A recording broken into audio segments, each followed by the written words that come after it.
Hello. Jinx. Thanks. Good evening. How are you? Thank you for joining us here tonight. I'm live from the bunker. We're off to a bit of a delayed start tonight, but we thank you for joining in. Tonight is a very big night. The Nuggets are battling valiantly in Game 7. Really? Does that mean they're like doing really well? Well, it's close. Necessarily? Or? Yeah, I mean, they're doing pretty well. It is Game 7, so they are close. And if we win, we're going to the Western Conference Finals. So this the is Lakers. Like the playoffs? Oh, this is the playoffs. Yes, this is the playoffs. Game 7. This is like what it's all about. And here we are with Game 7. I think we're done by 4, almost at halftime. Yeah. So feel free, all of you viewers out there, to keep us posted. We would very much appreciate that. Okay. Can you speak for yourself? I'm just kidding. Keep me posted. I would appreciate it. Sarah doesn't care so much. That's okay. Anyways, so thank you all for joining us. Tonight, we stand here on the, somewhat of the eve of Rosh Hashana. Rosh Hashana is Friday night. Could you make an announcement? Yeah. If you're out there watching us, feel free to comment and say hello, because we don't necessarily see everyone who comes on to watch. And we would love to know who's there with us. This is so true. Yeah. So much more interesting than just talking to pictures of ourselves, as fun as that is. Yeah, you're right. So right. So right. So it's because of you that we do this. So we just want to hear from you. Yeah. What's up, Charlie and Brad? We see you over there. Thanks for joining. Okay. So basically now it's getting real. Now is it's before Rosh Hashana. Rosh Hashana is Friday night, Saturday night, Sunday. So it's a big deal coming up here. So we're at Tuesday. So if you compare that in the timeline, hi Kayla and Shira.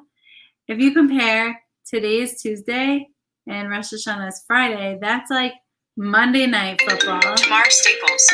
Oops, sorry. And life just doesn't stop unless it's Shabbos. But I maybe put it on silent. Okay.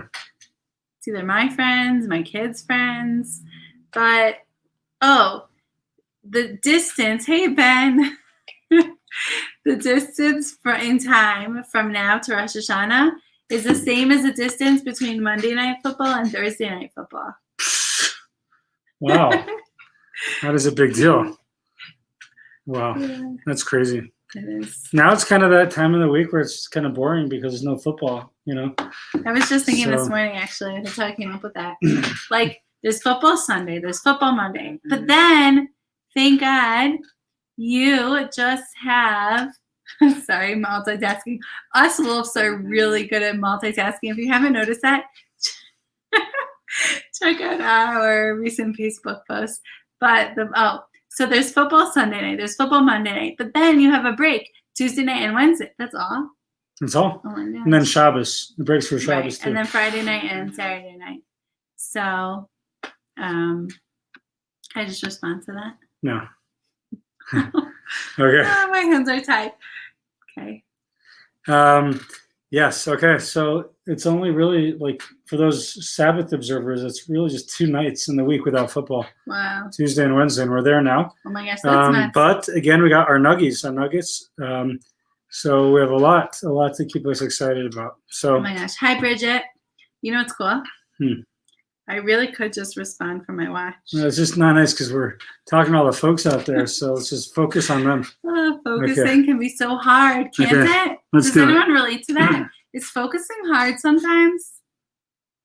Raise your hands if it's hard. Okay. Thank you. Okay. Sorry. I mean, I'm not trying to get out of here to watch the end of Game 7, but okay. But we got to go. Okay, here we go. So. But isn't there? Never mind. Yeah, what? Yeah, you go. Isn't there a lot that's exciting besides the sports going on, like to keep us going throughout and like there? No. Okay. I don't think so. I mean, what were you thinking? I mean, there's different things I look forward to. I know my kid's going boating tomorrow with class.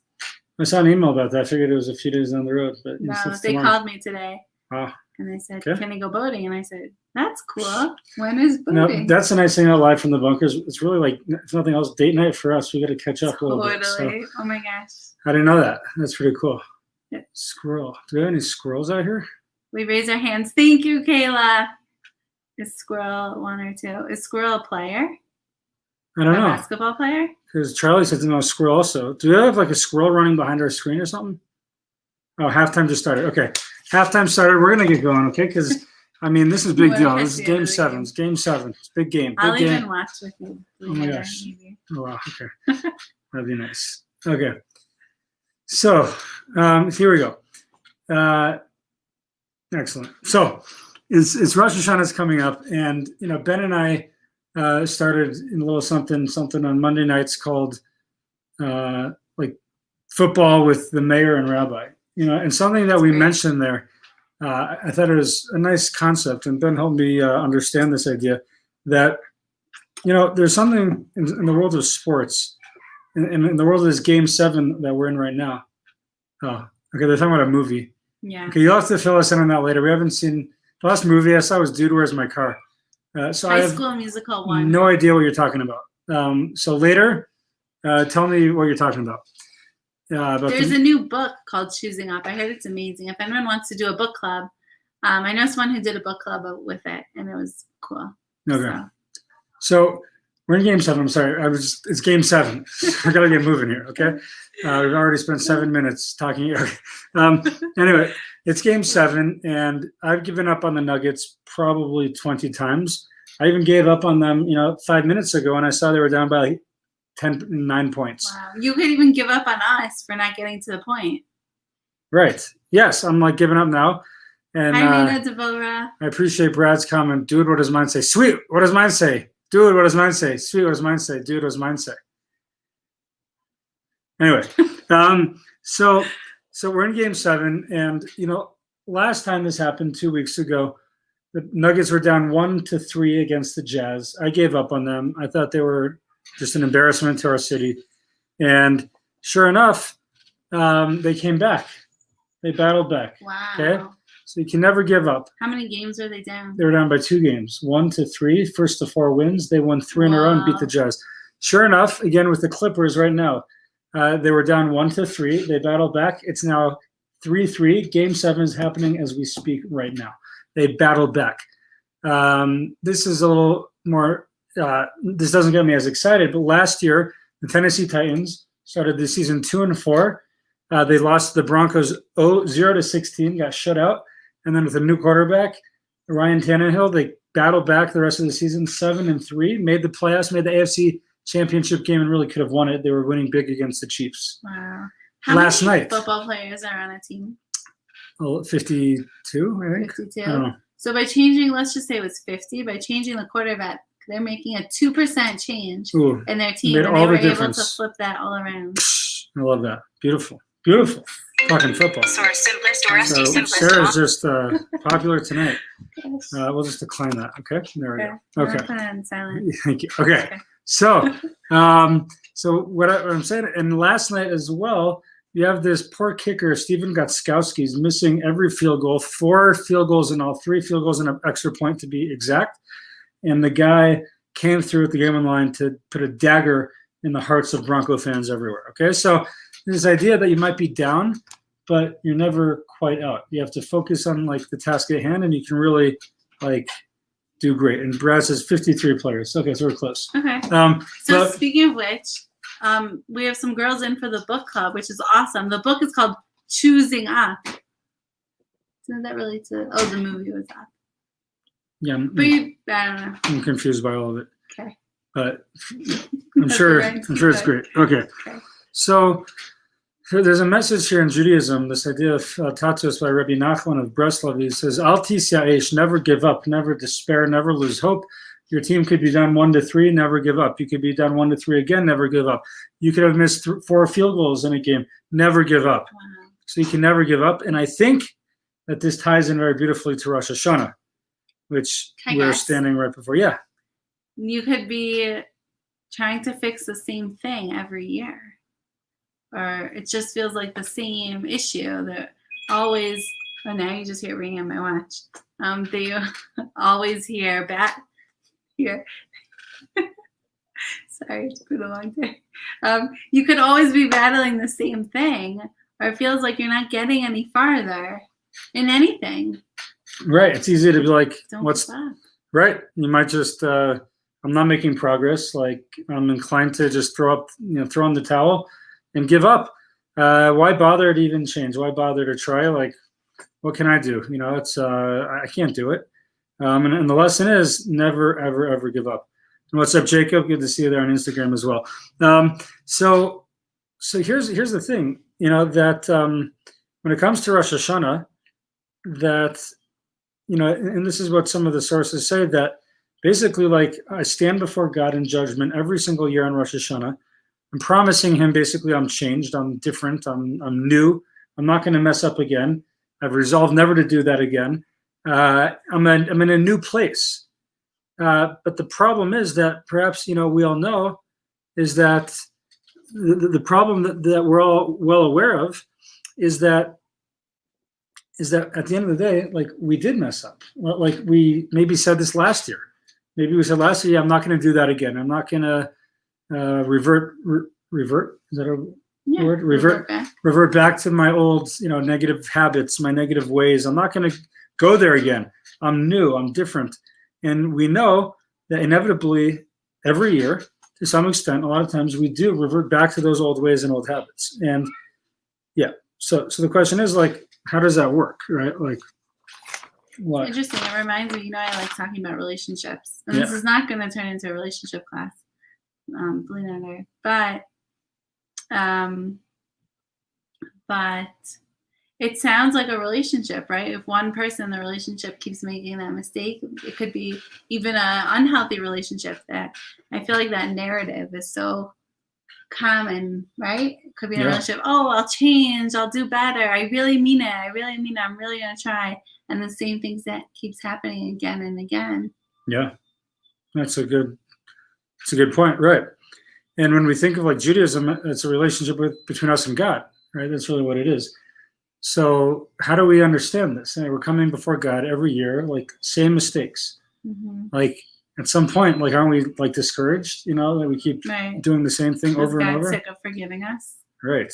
Does he like give up on his potential, on our potential? Exactly. So there's this incredible idea that's brought down in a Gemara in Maseches Rosh Hashana, where it says that we basically are judged on Rosh Hashanah, not based on what we did in the past, and not based on what we're going to do in the future, but where we are right now. And there's a verse quoted about Yishmael, right? About Yishmael, Abraham's son, Yitzhak's brother, who didn't have a great past. And in the future, his descendants were bound to kind of afflict the Jewish people. But ultimately, God hears his cry when he's in trouble. He hears his voice, Basher Husham, based on where he was at that moment. Mm-hmm. Based on where he was, God heard that and forgave him, because in that moment, it sincerely changed.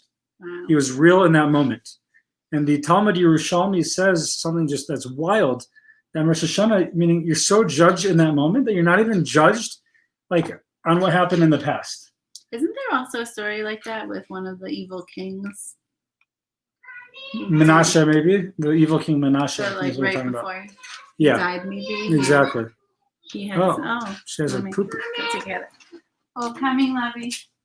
So, all right, so I'll take it here while Sarah very graciously goes ahead and takes care of that diaper over there. Thank you, Sarah. Anyway, so, and what's up, everyone who's joined us on Instagram and Facebook. So there's this idea, right, that the Talmud Yerushalmi, it's a wild idea. It says that you're judged, not necessarily even if you had a rough year previously. You're just judged where you are right now. And the question is, like, how does that make any sense whatsoever? Like, at the end of the day, isn't Rosh Hashanah, meaning when you stand in judgment, by definition, aren't they looking at like what happened in the past? Like, isn't that kind of the point? It's like I'm standing, God's judging me. He's judging me on my my year. He's like giving me a grade on my year. So how does the Talmud Yerushalmi say and allude to this idea that I'm actually not judged on what happened in the past? I'm rather judged by right where I am right now at this very moment. It's kind of like a fascinating question. Like, how does that make any sense whatsoever? And there's this idea again that we're looked at again in this moment where we are right now. And again, the question is like, why? How does that make sense? And I think really the answer is based on an incredible idea in the Rambam, right? Maimonides says in the laws of tshuva, of returning to God, of repentance, Maimonides says that in chapter 2, halacha dalet, okay, he says the following. He says that one of the darchei hatshuva, the ways of returning to God, it goes through different ways, things you can do.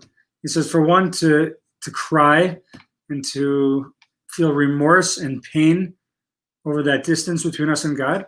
Another one, he says, is to change your name. By changing your name, you are engaging in these paths of tshuva, these darkei tshuva, these ways of returning to God by changing your name. So what does that mean, to change your name? Does that mean like you just go to like the DMV and like change your name? Like, is that all that means? So there's this idea that your name, to some extent, is your very essence. Wow, okay, the Islander game is 1-1. Okay, thank you, Lee, for that update. If any Nuggets updates when they start again, let me know. But your name, a person's name, their shame, is their very essence. It's who they are. It's who they are at their core, right? When one's parent gives them a name, they're imbued with what we call Ruach HaKodesh, divine inspiration in bestowing that name to their child. It really catches the crux of who they are. And interestingly as well, that the word name is also the word, so it's shin mem, shame, and the word for neshama is soul, the essence of who we are, that godly spark that we all possess, that God blew into us. So that's neshama, nun shin mem he. So the root of that word neshama, or two of those letters right there in the middle, are what? Shame, meaning a person's name encapsulates their neshama. It's the very core of their neshama. My name is my soul. It embodies who I am. So the Rambam, by saying that when I change my name, right, and that's one of the ways of returning to God, of tshuva, changing my name, it means at the core I'm changing my essence. I'm basically becoming a new person. I'm becoming what you could call a bria chadasha, a new creation. And it's interesting as well, I heard this idea from a rabbi named Rabbi Eitan Feiner from New York. He says that there's a custom among Jewish men. We don't typically go to the mikveh, but we don't go to the mikveh, but we do go, sometimes before Shabbos, we have a custom. We don't have like a mitzvah the same way, let's say, that women have, an obligation, but it is a custom for men to go, specifically at this time. Even if you don't go most of the year, many men will go to the mikveh the day before Rosh Hashana, the day before Yom Kippur. And at the core, when one goes into the mikveh, what are they doing, right? What happens when they go into the mikveh? So you go in to this water, you fully submerge.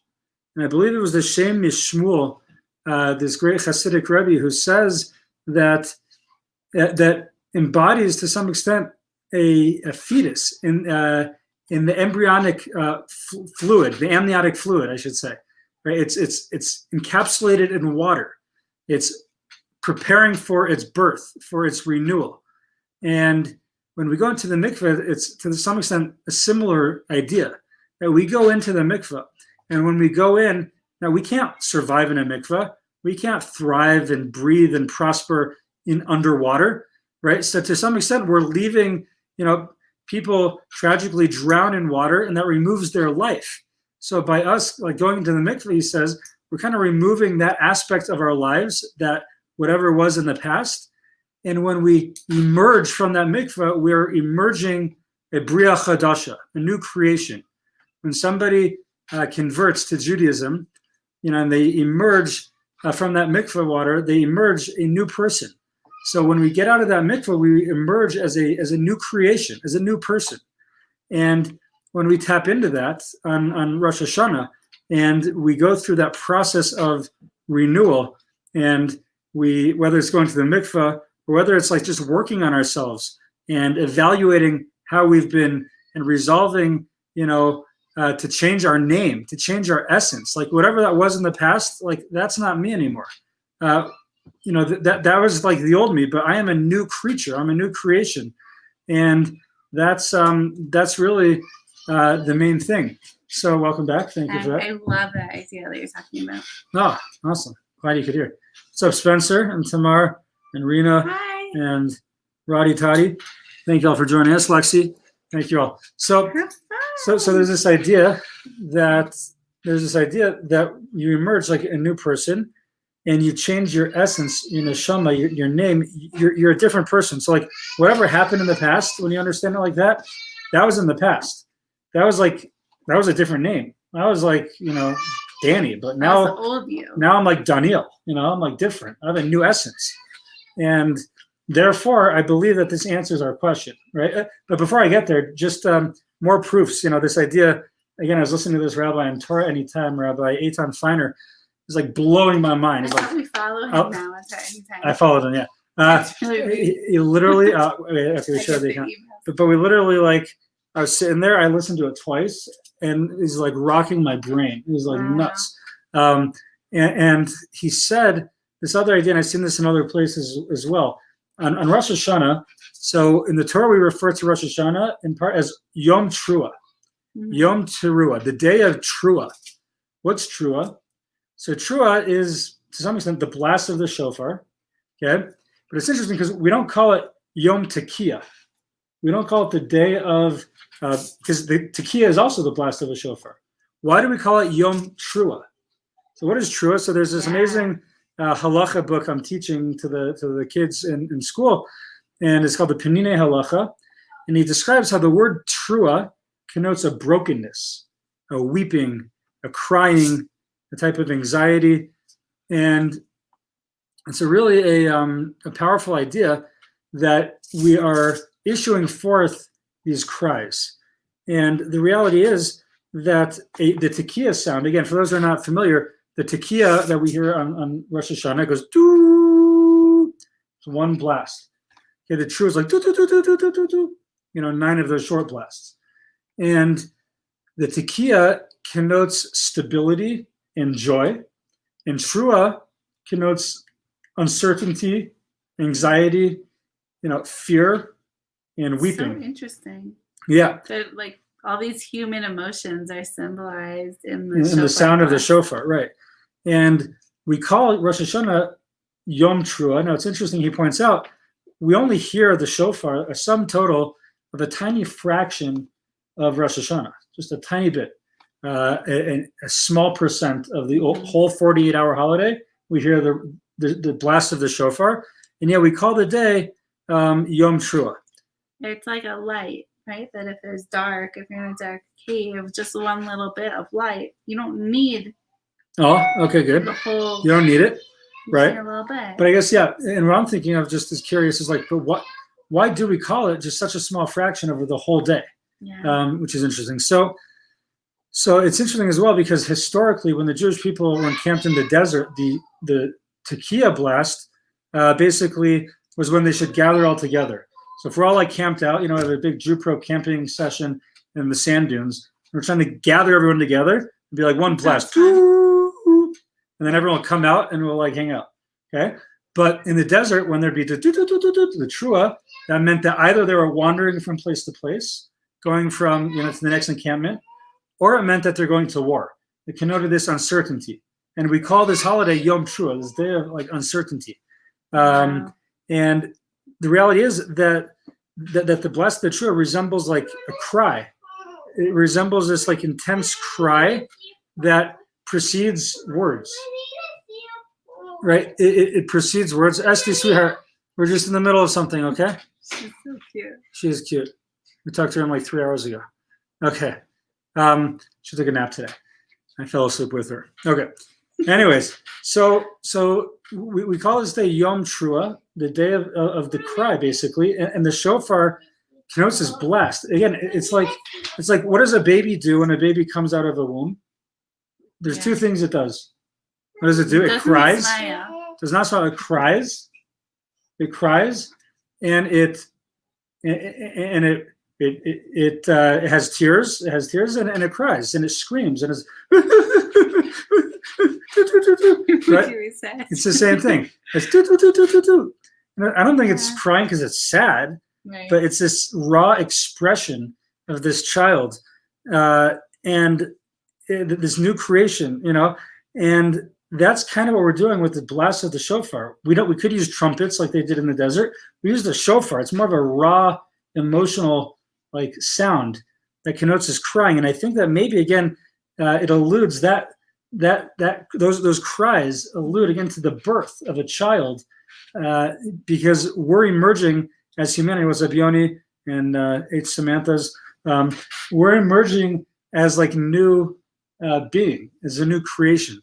So I think it's just very interesting. All these analogies to us and creation and renewal on Rosh Hashana. And finally, what do we celebrate on Rosh Hashana? It's the birthday of the world, specifically the birthday of Adam Harishon, the birthday of the first man, Adam. Again, there's a new creation, right? Renewal. Right. So what's today, by the way? Is today the 25th of Elul? I was keeping track and then I forgot. So the emergence, and I'll turn over more to you. But so what comes out is that this is a day. And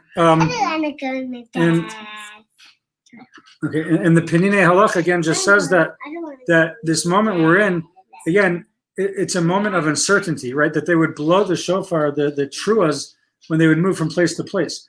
We're now moving from this past year where we were allotted the gift of life. We made it this far, and it's not yet been allotted next year. So it's kind of like scary. It's kind of like almost like if someone, let's say, is on a salary job for 1 year at a time, they get 1 year contract. And before that renewal, it's kind of scary. Or if you get a scholarship to a school, but it's only year by year. Right? Before that funding comes through, it's scary. Yeah. So we're kind of at that point now where we're a little bit scared, that this is all that this is all happening. We're a little bit scared, as we stand on the eve of Rosh Hashana on our judgment, because we don't know what will be. So again, it's this renewal, and we see all these different examples of. We see all these different examples. We got all these interruptions here. We see all these examples of renewal, and I think that just to circle all the way back to our original question, maybe this can help us understand what we started with, which again is that why? What did we say? How does it make any sense whatsoever that when we're judged on Rosh Hashana, that we're judged not on the past year, but on where we stand right now? I think the answer is because right now we are a brand new person. If we do tshuva, if we return, do repentance the way that we're supposed to, we're not the same person anymore. So it would be strange to judge me based on what happened last year, because now I'm a new person in this moment right now. So obviously to get that, we have to be sincere. We have to do a shinui shem. We have to change our name, change our essence, and really emerge as this new person. We don't literally change our name. Right. We change the essence of our soul. We become like a new creation. In doing this again, like a baby, we can only be judged by where we stand right now, like this innocent baby who's. So we're not going to talk right now, okay? So we're going to just whisper. So we don't. So that's how we can be judged, not based on what happened in the past. Because now I'm a new person, only on right now. And what about the future? What about the fact that in the future I'm going to be judged for, whatever, like God knows I'm going to mess up again in the future. Yeah. Okay, but as of right now, I didn't do that yet. So I can't be held accountable for something I didn't do yet. Isn't it so cool? And then I battle anew my Yetzer Hara. Yeah. Right. That he knows that and still forgives you now, knowing that you're going to mess up later. Meaning like with a human, you forgive and you really hope that they don't do it again. Like, I don't want to come to that. Like, I mean, even just like a bedtime scenario you could use. Like, yeah, okay, I'll still give you going to bed nicely treat, but don't come out again. But like, then we're really hoping that they don't come out again. But God does it knowing that we will come out again. Right. And he still is able to look past that. Exactly. So basically, again, that for us, the focus, I think, should be just right now, basically, to find out, like, what do I need to be, I got to be real. I got to feel that pain of that disconnect from God when I'm not living up to my potential. Yeah. I got to really resolve to be a different person. And by doing so, I think that we will be judged very favorably in the moment right now. And please God, that will carry over, that momentum will carry over into the next year. And we'll all be written and sealed in the book of life. Beautiful. Okay. Because Jacob's watching. You want to say hi? Can I sit on my lap? I need some SD time. Come. Oh. No? Can I keep her? You can keep her, yeah. Okay. I think it's fascinating that it's called Yom Teruah. Now that we understand what Teruah means, that it's this uncertainty and this, like, I feel like just this wavering, unsure place. Yeah. That maybe another reason it's called that is maybe that's like inside how we're supposed to feel, this tshuva, that, when we're all confident and everything's going well, it can be hard to really have a sincere repentance and want to change, but to take some time and to think about mistakes that's more Yom Kippur, right? What? Like thinking about mistakes in the past? It is, but I mean, Rosh Hashana is a good time to start on that. We don't want to leave it till the end, Right, that's true. So yeah, by putting ourselves in this uncomfortable position and thinking about, who we can be, which we're going to talk about in a minute, actually, and what we can do better, then that really helps us, gives us like the key of the day to, hi Lisa, that gives us the key to the day to really do tshuva, to repent and want to fix ourselves. So it's like that feeling. I think that's what. Yeah, say hi. You can't see him, but he's watching. I know that sounds very strange. Yeah, and it's a good metaphor, by the way, for a relationship with God. We can't see him, but he is watching. She wants to know where's Uncle Jacob. She can't see him right now, but I think he's watching. Okay. Yeah.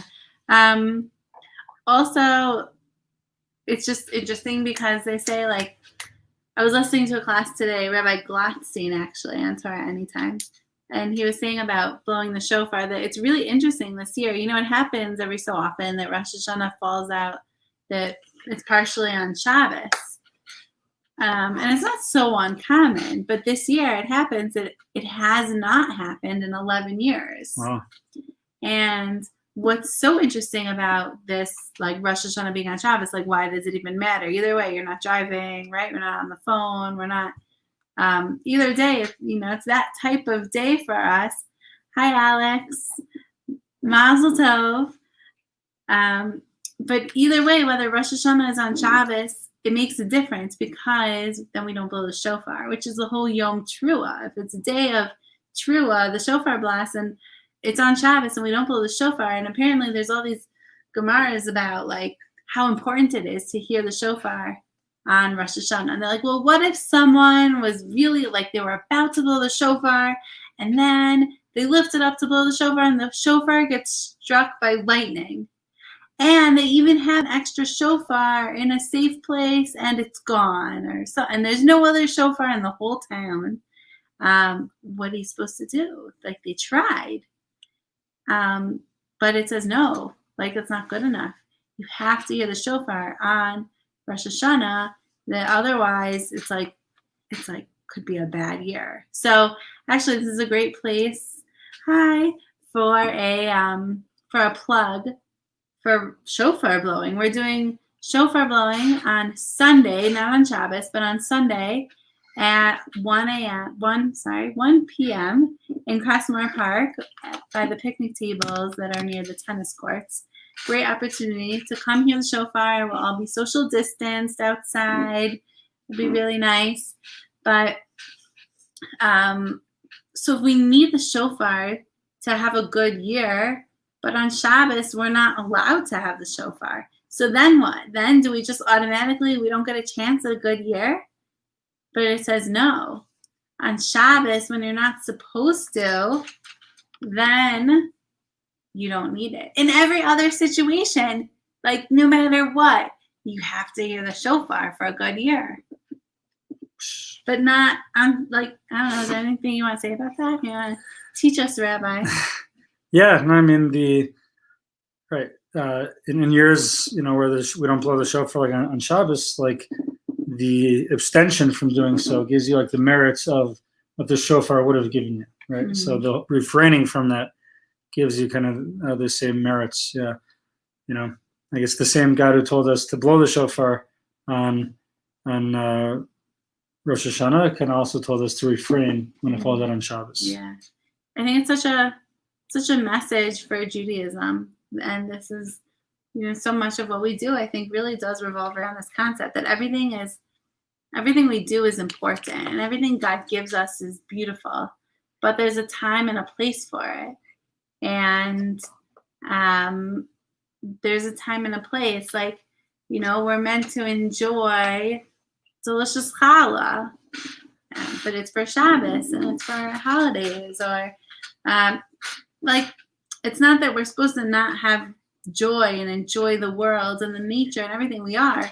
But if you take every day off work and you go on a hike, so that's just not that's not how it's supposed to be. You're supposed to put in work and spend that time to make your livelihood. But then you could take the weekend, take a Sunday and go on a hike. So it just reminds me of that idea. Yeah. It's interesting. Yeah, for sure. Yeah, everything in its time and place. But there's just this sense of balance that just helps us achieve this balance. Yeah. Okay. Can you pass me my yellow book, please? Thanks. Who remembers this book? So we were going through this a little bit, just a chapter, which is like a page and a half. And I was reading the next chapter. It's a lot about self-discovery, knowing your strengths, being aware of who you are, and how every person is an individual. Speaking of which, I'm just going to share this idea. I was learning with someone, and we were talking about this idea, and they really spoke this out. So I wanted to say thank you. You know who you are. But this idea that each one of us was made, I feel like this is just so apropos because it's almost Rosh Hashana. It's like the birth of people, right? That God made people, B'Tselem Elokim, in his image. So what does this mean? And there's a lot of discussion about what does it mean that we're in God's image. And so this one interpretation of it is that God is one, right? That's what we say in Shema. Shema Yisrael, Hashem Elokeinu, Hashem Echad. He's one. There's no one else like him or ever will be like him. He's totally unique in every sense of every possible way. And so too, God created us, B'Tselem Elokim. We're also unique. He, by giving us our soul and creating us, he's making us unique also. So each one of us is unique. So back when we were talking about individuality and how we're each individuals, and we have to recognize that so that we can appreciate that we each have unique strengths, and just to be aware of ourselves as individuals and really understand our own unique life's purpose. We have to understand that idea. So God made each one of us unique, just like he's unique. So this week's chapter talks about, it just goes deeper into knowing yourself and the importance of knowing yourself. And I think it's called what's in there? It's empty. It's called Okay. It's called self-knowledge and transcendence.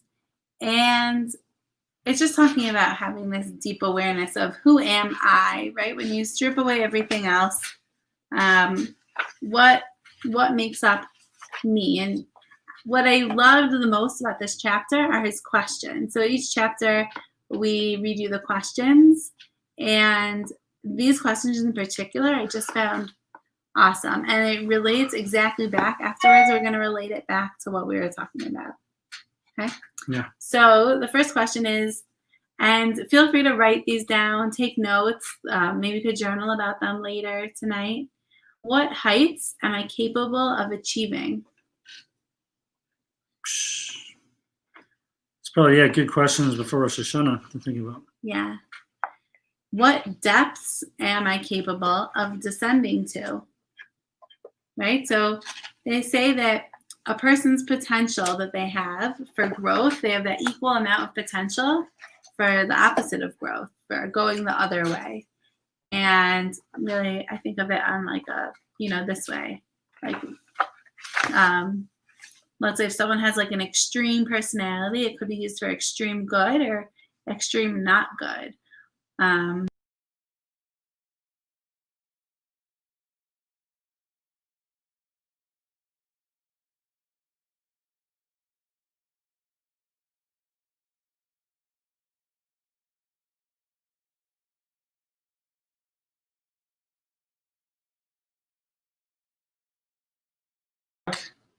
I think we're back. Apparently, there's an issue here with Facebook and stream mode, so we're back. Yeah. So speaking of basketball, Yes. who was it? I think it was Dennis Rodman, right? When we were talking about this idea. Dennis Rodman, that he has such like a personality, right? Was it him? Yeah, or he has a big time personality. Yeah. And we were saying it. He could have used it. Is he the one who was saying like, I could have been anywhere? He could have been on the streets. He could have been doing like crazy things. But thank God, he said he never got into drugs, and he just put his effort towards basketball. So like he had this strength of character to go and do and get things done, right? Get the job done and just do what you have to do. And he used it for like he could have used it for good or bad, but I think he used it for something that's pretty awesome. So, okay. So what heights am I capable of achieving, and what depths am I capable of descending to? Next question is, what do I notice when I stand outside myself and look within? I know in therapy these days there's a common technique of like to stand outside and like look at your emotions. Pretend your emotion is like a character. What does it look like? And talk to it. And it's like the trendy thing, I think, in therapy these days. I was reading in the Mishpacha about a journaling. It's very cool. They have a series about journaling and like a new thing to journal about every week. But when we stand outside of our whole, sorry, I didn't mean to tickle you, outside of our whole selves, and like, what do we see? So what do I notice when I stand outside myself and look within? Okay, and then the last question here is, which of the things I noticed do I identify with? So the things that you notice about yourself when you're looking from outside in, which of those do you identify with? What do you think about that? Trying to understand what that means. So if I'm standing outside myself and I'm looking into myself, like what do I feel like? Interesting. Like which of those things am I observing do I like resonates with me? Like yeah, maybe there's like that encapsulates me. Potential that we're not fully tapping into. Yeah, that's how I took it. Wow. I don't know. You're welcome to look at it and see. So I think just to relate this back to what you were talking about, which is so cool, that we were saying how God doesn't give up on us. Every year we come to the same place, and it's a lot, and if you're like me, it's a lot of the same stuff we're working on every single year. And it's so cool that he doesn't give up on us. And maybe it's because he knows the heights that we're capable of ascending to. He knows our potential and where we could take it. And as long as we're not giving up on ourselves, which is what we're demonstrating on Rosh Hashana by saying, I'm sorry, I want to change, that's showing I'm not giving up. I want to do better. So as long as we don't give up on ourselves, he doesn't give up on us. Wow. Yeah. And we see like Brad wrote in about maybe you spoke about this and I missed it, but about like an boss, an employee. If an employee just doesn't get it time and time and time, eventually the employee is going to get fired. But God doesn't work that way. He's much more compassionate and forgiving. And maybe, we were talking today about what's one of the big prayers in Rosh Hashana that we can think about beforehand and really help us prepare for the holiday so that we can just have more concentration on what does it mean.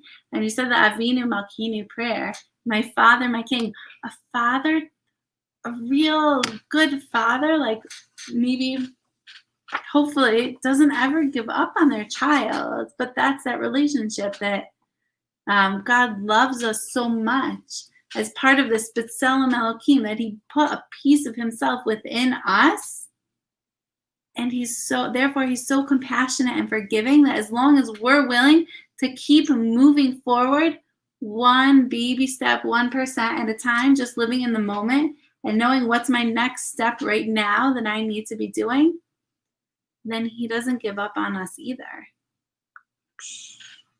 Wow. Beautiful. Thanks. It's fun teaching with you, like taking ideas and.